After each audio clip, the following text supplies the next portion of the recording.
अस्सलामुअलैकुम जी फ्रेंड्स। आज का जो हमारा टॉपिक है वो है time evolution of expectation values है। हम लोगों ने एक सीरीज स्टार्ट की हुई है क्वांटम मैकेनिक्स की, क्वांटम मैकेनिक्स 1 की। तो इस सीरीज में हम इन टॉपिक्स पर पिछली वीडियोज़ में बात कर चुके हैं। ओके, तो ये देखते जाएं। आज की जो हमारे पास वीडियो है वो वीडियो में हमारे पास 16 है, 16 वीडियो है, 16 नंबर वीडियो है time evolution of expectation values. Okay, तो आइए इसको स्टार्ट करते हैं। बिस्मिल्लाहिर्रहमानिर्रहीम, सल्लल्लाहु अला मुहम्मद सल्लल्लाहु अलैहि व आलिहि वसल्लम। एक्सपेक्टेशन वैल्यूज़ की टाइम एवोल्यूशन के टाइम के लिहाज से एक्सपेक्टेशन वैल्यू में क्या चेंजिंग आ रही हैं। We want to look here at the time dependence of the expectation value of a linear operator. कि हम लीनियर ऑपरेटर की जो एक्सपेक्टेशन वैल्यूज़ हैं उनकी हम टाइम डिपेंडेंस देखना चाह रहे हैं, फाइंड करना चाह रहे हैं, कैलकुलेट करना चाह रहे हैं, मेजर करना चाह रहे हैं कि टाइम के लिहाज से क्या चेंजिंग आ रही हैं। सबसे पहले हम देखते हैं एक्सपेक्टेशन वैल्यू को लिखते हैं। एक्सपेक्टेशन वैल्यू का जो फार्मूला है वो हमारे पास ये है। ओके, एक्सपेक्टेशन वैल्यू का हमारे फार्मूला है वो हमारे पास ये है, ये है। ये ए वैसे ऑपरेटर हमने जनरल लिया, इधर आप पी भी ले सकते हैं, एम भी ले सकते हैं, ईच भी ले सकते हैं, वो आप लोगों की अपनी मर्जी है। अच्छा, ये वैल्यू है फार्मूला एक्सपेक्टेशन वैल्यू का। कब? जब हमारे पास नॉर्मलाइज्ड केस है। अगर हमारे पास नॉर्मलाइज्ड केस नहीं है तो मेरे पास इस पे हमारे पास नीचे डिवाइड भी करना पड़ेगा ऐसे। ओके, अगर हमारे पास ये कब है? जब नॉट नॉर्मलाइज्ड।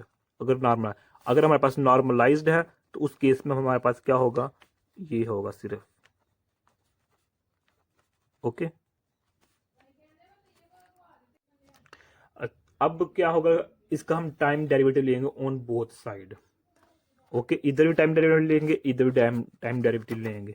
जब हम इधर लेंगे तो D over D T expectation value ये हमारे पास ऐसे होगा, तो इधर लेंगे तो हमारे पास ये बन जाएगा, ये हमारे पास। ओके, तो ये हमारे पास। अब इधर हम फार्मूला अप्लाई करेंगे। फार्मूला जो हम लास्ट वीडियो में अप्लाई किया तो वही फार्मूला हमें प्रोडक्ट ऑफ फार्मूला अप्लाई करेंगे। वो फार्मूला क्या है हमारे पास कि ये देखें, डी ओवर डी टी है ना हमारे पास। ओके, इधर अगर हम यू वी डब्ल्यू ले रहे हैं, इसका हमें टाइम डेरिवेटिव लेना है। तो क्या करेंगे? पहले का डेरिवेटिव लेंगे। पहला क्या हमारे पास? यू है, यू का टाइम डेरिवेटिव वी और डब्ल्यू वैसे का वैसे ही लिखा जाएगा, प्लस अब क्या होगा? पहला जो होगा हमारे पास, पहला वैसे का वैसे ही लिखा जाएगा, सेकंड का डेरिवेटिव लिया जाएगा यानी कि वी का, और थर्ड वैसे का वैसा ही लिखा जाएगा। प्लस क्या होगा? अब क्या होगा? यू और वी वैसे का वैसे रहेंगे, अब थर्ड का टाइम डेरिवेटिव लिया जाएगा यानी कि डब्ल्यू का। ये हमारे पास फार्मूला है प्रोडक्ट का फॉर 3 केसेस के लिए। इसी फार्मूले को हम अब इधर यूज करेंगे। ओके, अब इधर यूज करेंगे तो हमारे पास क्या होगा? हमारे पास ये है, इस तरह आ जाएगा। अब ये क्या होगा कि पहले का डेरिवेटिव लेंगे, टाइम डेरिवेटिव लेंगे, यानी कि बड़ा का टाइम डेरिवेटिव लेंगे, तो हमारे पास ये आ जाएगा। जो सेकंड होगी वो भी वैसे, और जो थर्ड है वो भी हमारे पास वैसे का वैसे ही आ जाएगा, प्लस अब फर्स्ट वैसे का वैसा ही रहेगा, अब सेकंड का डेरिवेटिव लेंगे, टाइम डेरिवेटिव। ओके, सेकंड का टाइम डेरिवेटिव। अब जो हमारे पास थर्ड है वो भी वैसे का वैसा ही रहेगा, प्लस अब जो फर्स्ट है वो भी वैसे का वैसा ही रहेगा, जो सेकंड है वो भी वैसे का वैसा ही रहेगा। ओके, अब हम थर्ड का टाइम डेरिवेटिव ले रहे हैं। थर्ड क्या है हमारे पास? क्या है? कैट है। ओके, अब इधर हम वैल्यूज, इसको हम इक्वेशन नंबर 1 का नाम दे देते हैं, इक्वेशन नंबर ए का नाम दे देते हैं। ये इक्वेशन नंबर हमारे पास क्या है? ए है। ओके, अब यहाँ क्या होगा कि इसका वैल्यू निकालेंगे सबसे पहले, फिर इसकी वैल्यू निकालेंगे, और फिर इसकी वैल्यू निकालेंगे। अब जो मेरे पास इसकी वैल्यू को मैं लास्ट वीडियो में डिटेल में बता चुका हूँ। अब चूंकि नई वीडियो है तो आप लोगों की मुश्किल होगा पीछे जाना, तो खैर इधर ही हम डिटेल में इसकी बात कर लेते हैं। अब ये देखें, हम पहले हम इधर 5वां पास्टुलेट लेते हैं, 5th पास्टुलेट लिखते हैं और क्वांटम मैकेनिक्स का। ओके, इस पर भी हमारे पास वीडियो बनी हुई है। ये देखें ना, हमने वीडियो नंबर जो 11 थी इसमें हमने इंट्रोडक्शन ऑफ पास्टुलेट, फिर फर्स्ट पास्टुलेट, सेकंड थर्ड पर डिटेल से बात की थी, फिर फोर्थ पर, फिर 5th पास्टुलेट जो क्वांटम मैकेनिक्स का, उस पर हमने डिटेल में बात की थी। ओके, तो जब मेरे पास ये है fifth postulate of quantum mechanics, उसका हम फार्मूला लिखते हैं। वो हमारे पास क्या है, iota H cut D over D T ket is equal to T. ये मेरे पास फार्मूला है फिफ्थ पोस्टुलेट का। ओके, अब हम क्या करेंगे, ये मेरे पास डी ओवर डी टी है, ये यहाँ का यहाँ ही रहेगा। ओके, अब क्या होगा कि जो मेरे पास ये है, ये भी वैसे का वैसा ही लिखेंगे हम। ये नीचे आ जाएगा, ये मल्टीपल हो, इधर आकर क्या हो जाएगा, डिवाइड हो जाएगा। अब हम चाह रहे हैं कि इस अयोटा को ऊपर भी लाएं, जब इसको अयोटा को ऊपर लाना चाह रहे हैं तो ऊपर भी मल्टीप्लाई कर देंगे और नीचे भी, तो ये ऊपर क्या आ जाएगा, अयोटा आ जाएगा। तो अब ये अयोटा से मल्टीप्लाई हो जाएगा, तो अयोटा स्केयर हो जाएगा। अयोटा स्केयर किसकी इक्वल होती है, -1 के, तो हमारे पास इसकी जगह क्या आ जाएगा, नेगेटिव आ जाएगा।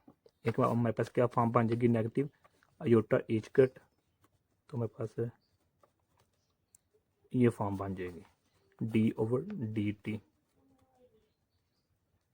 ओके, अब क्या करेंगे, ये हमारे पास इसकी वैल्यू आ चुकी है, इसकी ये है जो हमारे पास थर्ड पे था ना, ये सेकंड है, ये फर्स्ट है।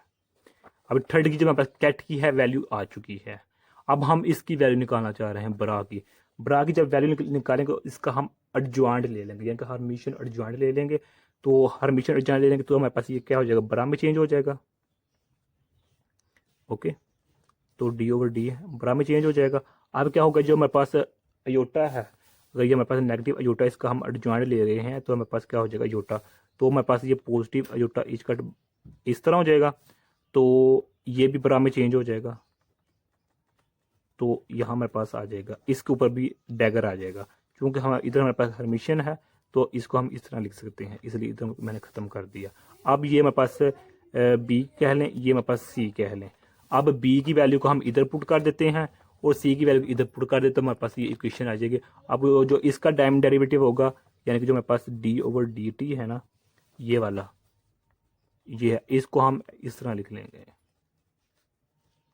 ओके, अब इसमें हम वैल्यू पुट कर देते हैं। जब इसमें वैल्यू पुट करेंगे तो हम नेक्स्ट पेज पर लिख लेते हैं। पहले देख लें कि हमारे पास ये इक्वेशन है, इस इक्वेशन में हम इसकी वैल्यू को पुट कर लगे हैं, इसकी वैल्यू को, इसकी वैल्यू ये हमारे पास गिवन है, इसकी वैल्यू हमारे पास ये गिवन है। हम सिर्फ रजिस्टर जो पुट करेंगे इसमें, इस तरह लिखेंगे कि हमारे पास जो डी ओवर डी टी है किसकी इक्वल आ रही है, अयोटा एच कट, ये हमारे पास आ जाएगा, इधर एच,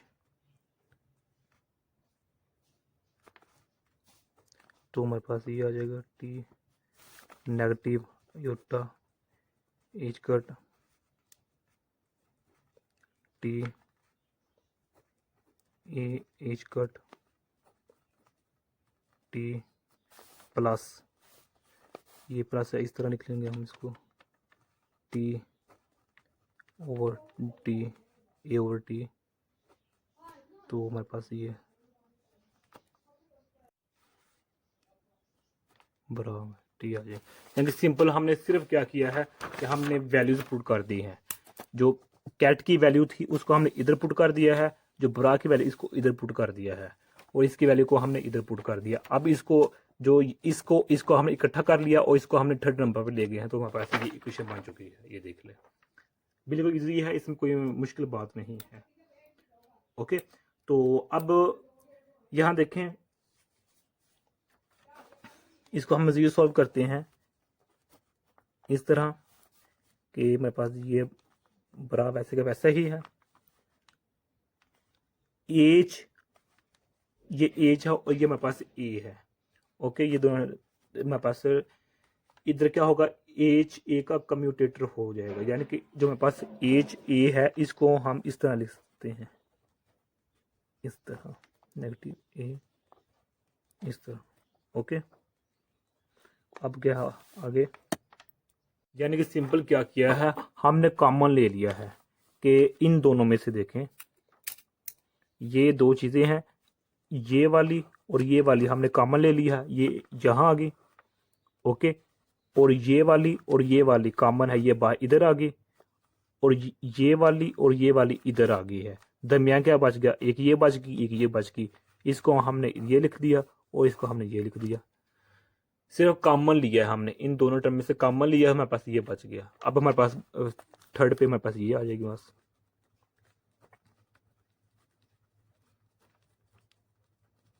ओके हो गया। अब जो हमारे पास है ये कम्यूटेटर है, एच ए का हमारे पास ये कम्यूटेटर बन गया है। इस कम्यूटेटर को हम बंद करते हैं, क्लोज करते हैं, तो हमारे पास क्या बन जाएगा, ये हमारे पास फॉर्म बन जाएगी ये इस फॉर्म में। ओके, प्लस ये वैसे का वैसे ही आ जाएगा।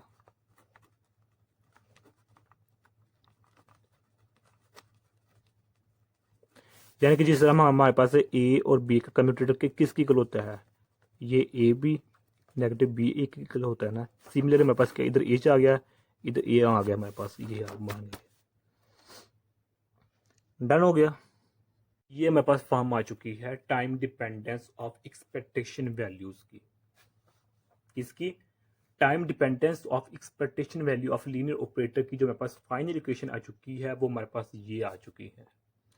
अब अगर हमारे पास कोई इंडिपेंडेंट ऑफ टाइम है, अच्छा उससे उससे पहले इसको हम मजीद मॉडिफाई करते हैं। जो हमारे पास ये इक्वेशन है इसको हम मजीद सिंप्लीफाई करते हैं। वो किस तरह के, ये देखिए हमारे पास क्या है, ये कैट है, ये बरा है, ये कैट है। यानी कि इधर हमारे पास क्या है, बरा है, और इधर हमारे पास क्या है, कैट है। ओके, दरमियान में ये हमारे पास एक चीज़ है जो कि ये है, इसलिए इसको मैं सिंपल सिर्फ इस तरह लिख सकता हूँ। यानी कि जो मेरे पास ये वाली टर्म है ना, इसको मैं सिंपल इस तरह लिख सकता हूँ, इस तरह, क्योंकि इधर मेरे पास क्या है, कैट बरा है, इधर मेरे पास कैट है। सिमिलरली इसको भी हम इस तरह लिखेंगे, इधर बरा है, इधर कैट है, तो इसको मैं इधर ऐसे लिख लूंगा। ओके, अब इसको हम फिर मजीद सिंप्लीफाई करते हैं। वो किस तरह कि ये मेरे पास जो है ये तो वैसे की वैसे ही रहेगी ना। ओके, अब अयोटा को मैं नीचे लाना चाह रहा हूँ। जब अयोटा को नीचे लाऊंगा क्या करूंगा, ऊपर भी मल्टीप्लाई कर दूँ नीचे भी, तो मेरे पास क्या बन जाएगा, नीचे ये बन जाएगा। तो ऊपर का अयोटा स्केयर हो जाएगा, तो अयोटा स्केयर किसकी इक्वल होता है, -1, तो हमारे पास नेगेटिव आ जाएगा, ऊपर -1 आ जाएगा। ओके हो गया। अब हम इस नेगेटिव फिर खत्म कर देंगे अपनी आसानी के लिए कि अब क्या करेंगे, इसका ऑर्डर चेंज कर देंगे। ये ए पहले आ जाएगा, एच बाद में आ जाएगा, तो ऑर्डर चेंज हो गया, नेगेटिव आ जाएगा, वो नेगेटिव नेगेटिव क्या हो जाएगा, प्लस हो जाएगा। तो मेरे पास इस तरह आ जाएगा। तो ये वैसे का वैसे ही, ये मेरे पास लास्ट इक्वेशन है टाइम डिपेंडेंस की of expectation value of a linear operator. Okay, अब इधर केस है, अगर हमारे पास जो ऑब्जर्वेबल जो हम ले रहे हैं, कि ये तो लिखे ना, ये तो मेन है। अगर ये हमारे पास टाइम पर, ये अगर टाइम पर डिपेंड कर रहा है तो हमारे पास ये फॉर्म है, ये एम है। अगर ये टाइम पर डिपेंड नहीं कर रहा ऑब्जर्वेबल, तो हमारे पास सिर्फ सिंपल ये आ जाएगा। ओके, ये 0 हो जाएगा, +0 हो जाएगा, इसको लिखे जाना लिखेंगे बात। ओके, सो हमारे पास ये इक्वेशन आ चुकी है, ये वाली, ये टाइम इंडिपेंडेंट के लिए है, ये टाइम डिपेंडेंट के लिए है। Okay, this equation is used to find the time derivative of expectation value of an operator, of an linear operator। अब हम इसको एग्जांपल के जरिए समझते हैं। यानी कि इधर हम जो मेरे पास ये इक्वेशन है, इक्वेशन ये m है, ये इक्वेशन हमारे पास क्या है, n है। जो टाइम इंडिपेंडेंट है, यानी कि जो मेरे पास मिसाल के तौर पर जो मेरे पास मोमेंटम ऑपरेटर है, जो हमारे पास मोमेंटम ऑपरेटर है। ओके, मोमेंटम ऑपरेटर हो गया हमारे पास, एनर्जी हो गई, एनर्जी ऑपरेटर हो गया हमारे पास। इसी तरह जो पोजीशन ऑपरेटर है, पोजीशन ऑपरेटर है, ये टाइम पर डिपेंड नहीं करते, ये टाइम इंडिपेंडेंट है। सो उसके लिए हमारे पास ये इक्वेशन लिखेंगे हम। अगर टाइम डिपेंडेंट कोई ऐसा ऑपरेटर जो टाइम डिपेंडेंट है, उसके लिए हम फिर ये इक्वेशन लिखेंगे, ये भी लिखेंगे साथ। अच्छा, यहाँ ये याद रखिएगा कि हमारे पास ये ऑपरेटर है, ये इस ऑपरेटर का ये हैमिल्टोनियन है। अब क्वांटम मैकेनिक्स में हर ऑपरेटर की अलग अलग हैमिल्टोनियन वैल्यूज होती हैं।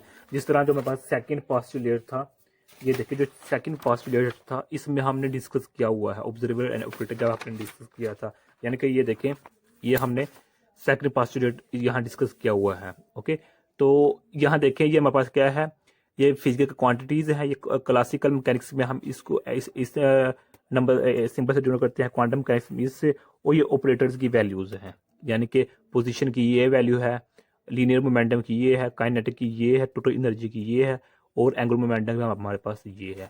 अगर आप लोगों ने लास्ट जो हमारे पास था सेकंड पोस्टुलेट उसको देखा है, स्टडी किया है, तो आप लोगों के लिए बेस्ट है। अब हमें कहा जाता है कि हमने मोमेंटम ऑपरेटर की एक्सपेक्टेशन वैल्यू निकालनी है, यानी कि हमें क्या निकालनी है, d/dt किसका निकालना है, मोमेंटम का निकालना है। चूंकि मोमेंटम इंडिपेंडेंट ऑफ टाइम है इसलिए हम जो इक्वेशन नंबर n है इसको हम यूज करेंगे। जब इसको हम यूज करें तो इधर लिखेंगे d/dt px is equal to किसकी, ये 1/h कट। तो अब क्या होगा, एक ही जगह क्या आएगा हमारे पास p आएगा, क्योंकि इधर हम ऑपरेटर p ले रहे हैं। अब जो मोमेंटम का हैमिल्टोनियन की वैल्यू है वो हमारे पास क्या है, p/2m है। ओके, तो ये मेरे पास आ जाएगा इज इक्वल टू 0। अब चूंकि इसकी हैमिल्टोनियन की वैल्यू ये है और इसकी खुद की वैल्यू भी यही सेम ही है, तो हमारे पास क्या हो जाएगा, इसकी वैल्यू क्या है, p/2m है। तो ये मेरे पास क्या हो जाएगा, 2m इज इक्वल टू 0। ये कैंसिल आउट हो जाएगा तो मेरे पास आंसर इसका क्या आ जाएगा, 0 आ जाएगा। यानी कि जो मेरे पास ऑपरेटर p है वो अपने हैमिल्टोनियन के साथ क्या कर रहा है, कम्यूट कर रहा है। ये एक दूसरे के लिहाज से क्या क्या कर कम्यूट कर रहे हैं, जिसकी वजह मेरे पास आंसर क्या आ गया, 0 आ गया। मोमेंटम ऑपरेटर का ये मेरे पास आंसर 0 आ गया है, यहाँ के टाइम डेरिवेटिव 0 आ गया है मोमेंटम का। सो हम कह सकते हैं कि अगर ऑपरेटर अपने हैमिल्टोनियन के साथ कम्यूट कर रहा है, यानी कि d/dt ये मेरे पास ऑपरेटर a है, अगर ये 1/h कट, तो ये मेरे पास क्या है, h a, so h a ये है, इस तरह है। अगर ये ऑपरेटर ए अपने हैमिल्टोनियन के साथ क्या कर रहा है, कम्यूट कर रहा है, तो इसका आंसर क्या हो जाएगा, 0 हो जाएगा। ओके, अब इसका मतलब क्या है कि ये मेरे पास है, ये इधर आकर क्या हो जाएगा, कांस्टेंट हो जाएगा। ओके, अब इसका मतलब क्या हुआ, कांस्टेंट ऑफ मोशन है हमारे पास, यानी कि जो मेरे पास ऑपरेटर ए है ये कांस्टेंट ऑफ मोशन है, नॉट सिंपल। यहाँ कांस्टेंट सिंपल कांस्टेंट नहीं है कि ये मोशन की कांस्टेंट है। इधर जो ऑपरेटर ए है ये इज इक्वल टू किसके आ गया है, constant of motion. Constant of motion, constant of motion का मतलब क्या है, कांस्टेंट इन टाइम के किसी भी वक्त पर अगर इसे किसी भी लम्हा पर अगर इसकी वैल्यू चेंज चेक करेंगे तो हमारे पास क्या आएगी, कांस्टेंट ही आएगी with respect to time. Okay, अब हम एक और एग्जांपल को देखते हैं, क्योंकि वो बुक पर मेंशन है इसलिए हमें उसको स्टडी करना लाजमी है, जो क्या है डेंसिटी ऑपरेटर। क्या है, डेंसिटी ऑपरेटर। इस डेंसिटी ऑपरेटर को हमने लास्ट वीडियो में अच्छे तरीके से डिस्कस किया हुआ है, जब हमने कंजर्वेशन ऑफ प्रोबेबिलिटी का टॉपिक स्टडी किया था लास्ट वीडियो में। डेंसिटी ऑपरेटर को हमने कैलकुलेट किया था ये किस तरह निकलता है। अब हम इसकी लेना चाह रहे हैं टाइम डेरिवेटिव, कि आया क्या ये भी कांस्टेंट है मोशन के लिहाज से या नहीं। तो आइए फार्मूला अप्लाई करते हैं इस पर। तो हमारे पास फार्मूला क्या है, अच्छा जो डेंसिटी ऑपरेटर है इसको हम रो से डिनोट करते हैं। ओके, तो यहाँ रो से डिनोट किया तो इज इक्वल टू फार्मूले में पुट कर देते हैं इसको, तो हमारे पास क्या आ जाएगा, ये डेंसिटी है, ये हमारा ऑपरेटर है, और ये हमारे पास क्या है, इसका हैमिल्टोनियन है। ओके, प्लस इसका टाइम डेरिवेटिव।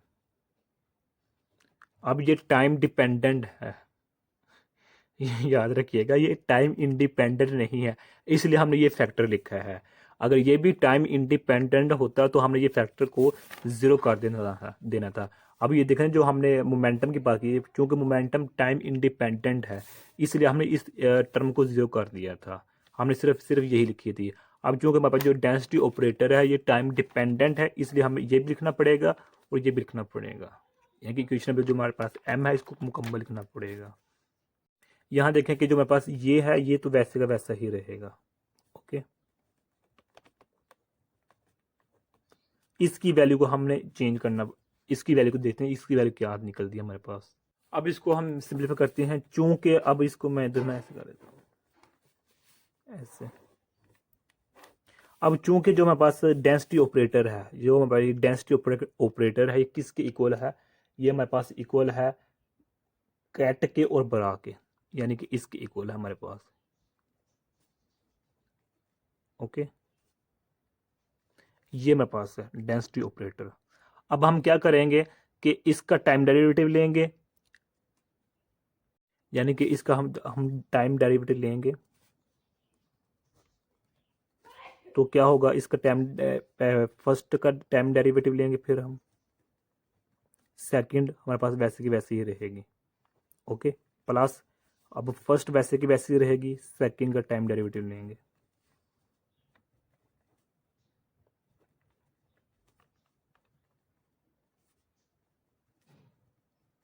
ओके, अब जो यहाँ देखें कि जो हमारे पास ये तो वैसे की वैसे ही लिखी जाएगी ना, इसकी कोई बात नहीं है, और इधर हमारे पास ये भी वैसे का वैसा ही लिखा जाएगा।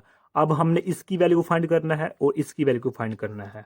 इसी वीडियो में जब हमने स्टार्टिंग की थी, ये देखें इसी वीडियो में हमने इसकी वैल्यू को निकाला हुआ है।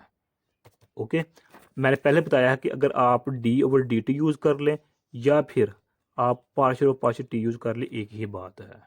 लेकिन अगर हमारे पास सिर्फ हम पार्शियल को कहाँ यूज़ करते हैं, अगर हमारे पास दो फैक्टर हैं, अगर आर का भी और टी का भी या किसी कोई और फैक्टर है, दो या दो से ज़्यादा, उसके लिए हम पार्शियल यूज़ करते हैं। अगर हमारे पास सिर्फ और सिर्फ एक है तो उसके लिए हम D over D T use करते हैं। लेकिन अगर हम ये मिक्सअप भी हो जाए तो इसमें कोई इतनी यानी कि परेशानी वाली बात नहीं है। अब यहाँ हमें ज़रूरत नहीं है इतनी मेहनत करने की, अब यहाँ से हम डायरेक्ट वैल्यू निकाल लेते हैं।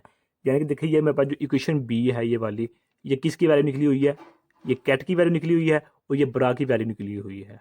ओके, अब इन दोनों वैल्यू को मैं इधर पुट कर देता हूँ। ये देखें जो मेरे पास है इज इक्वल टू, ये हमारे पास वैसे कैट की वैल्यू है, कैट की वैल्यू हमारे पास ये है, ये वैल्यू इधर मैं पुट कर देता हूँ।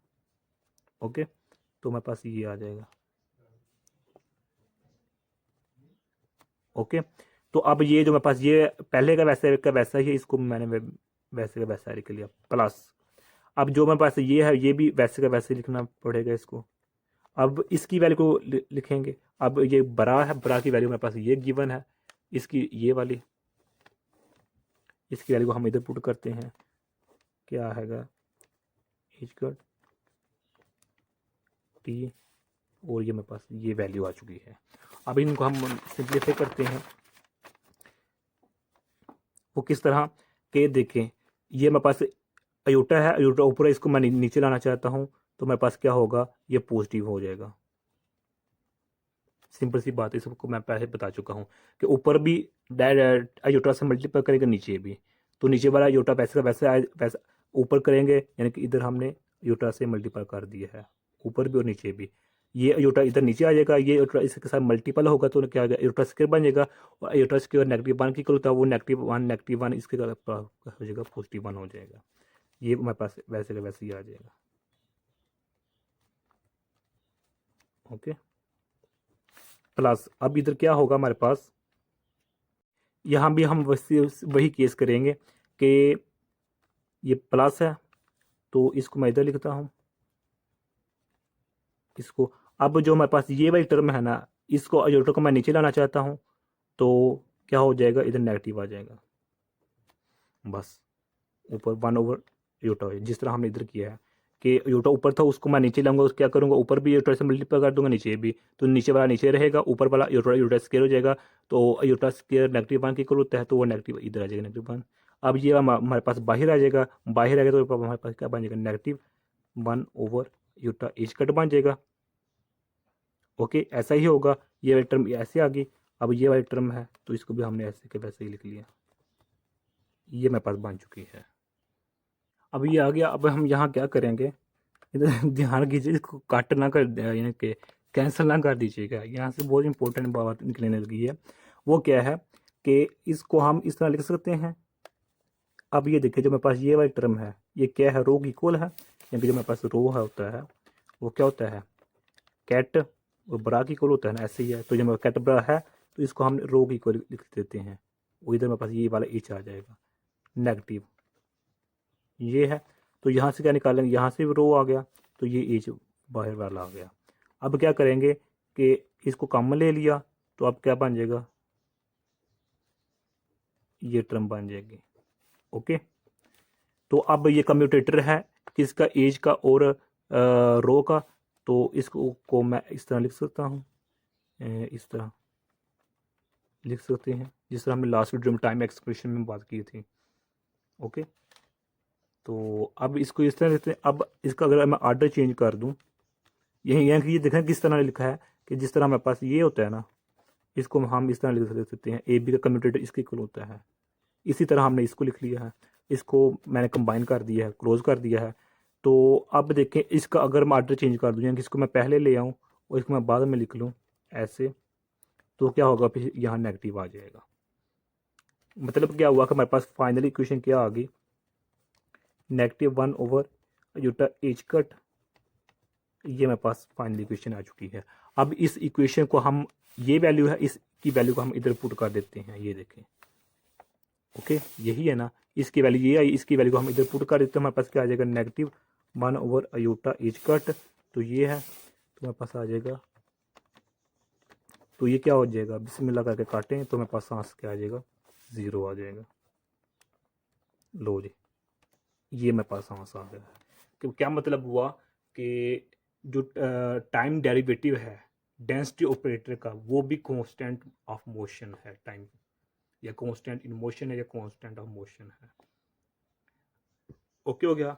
तो यही आज का हमारा इतना सा टॉपिक था। मैं उम्मीद करता हूँ आप लोगों से कि आप लोगों को इस वीडियो की समझ आ गई होगी। अगर आप लोगों ने अभी तक हमारा चैनल पाक MN अकेडमी इसको सब्सक्राइब नहीं किया तो प्लीज़ सब्सक्राइब कर दीजिए। जज़ाकल्लाह खैर। अपनी दुआ में याद रखिएगा। अस्सलामु अलैकुम वरहमतुल्लाहि वबरकातुहू।